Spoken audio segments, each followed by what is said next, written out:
You talk about civilization and you say that there's no such thing as Western civilization. There is no European civilization. Mhm. And you break it down. I can repeat what you say, but I'd rather you talk about it again now. So talk about the idea of civilization. What is it to be civilized so that we understand who is and who isn't? Right. When we look through the world, I tell people go anywhere in Europe and find me a civilization. I'll sit here and I'll wait for you to come back. Go anywhere. And the closest you will get, and that's not even close, is the Greek and Romans. And those are murder cults. They're murdering people and taking their wealth from the very inception of their history. They build nothing except what they steal from others to fortify themselves after the theft. Their people, even their gods, the children are raping their mother. The Mhm. gods, in the pantheon of gods, the son Mhm. rapes the mother and Mhm. murders the father. Mhm. How is that civilized when your God is a rapist and a murderer of his own mother? Hello? And they have us somehow buying this thing. It's total insanity. You you leave the borders of where you live with all of the and you leave the symbols of it, your armaments, your swords, and your army, and you come to people who are just farmers and fishermen and builders of true civilization through ideas, concepts, and principles based on truth, justice, harmony, balance, and reciprocity. And you come and slaughter them and then try to take their identity after they're dead in order to identify yourself with what they had built. Mm. And that's how their documents we call holy books come about, trying to codify fragments from the periphery of the very civilization they've just destroyed in order to empower themselves now. So the next barbarian would not slaughter them without a fight, to take what they have taken from the innocents. There is no civilization anywhere in Europe. There isn't even a literature in Europe that's ancient. Show me one. This old Homer. Homer and the Odyssey and the Iliad, a book which I read at age 15.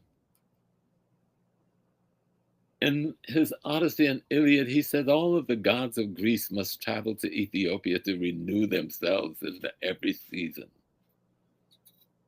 Or he said, you want to say Herodotus, the father of their history. He writes a whole book too that tells you about the superiority of Ethiopia. Mhm.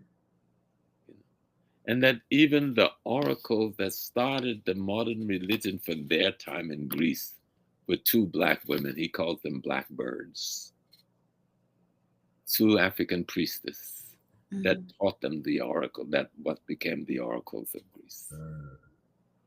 In his literature, Plato, they like to say, oh, Plato didn't write anything because they don't want you to see what he wrote, right? Mhm. They said Aristotle wrote about Plato in the Republic, but no, Plato wrote before Aristotle, and it's called the Phaedrus or the Phaedra. And in the Phaedrus, Plato says that the Ethiopian gave the world all of its sciences. This is Plato, the big man. Then he lists the sciences, right? And he says medicine, he says astronomy, he says astrology. He goes and name all the science of that day.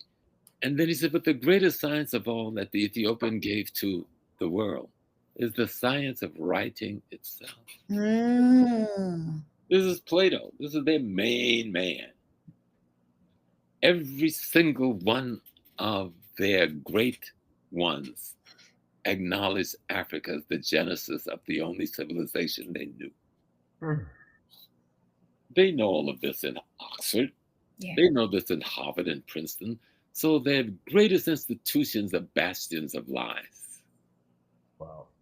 The greatest institutions they're built to try and mimic the temples in Kemet are bastions of lies. Yeah.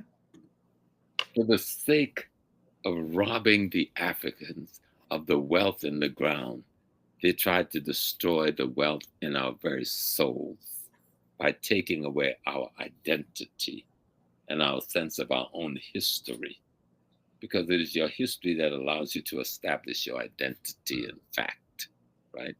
So if I take away access to your history, I've taken away the tools you use to build your identity.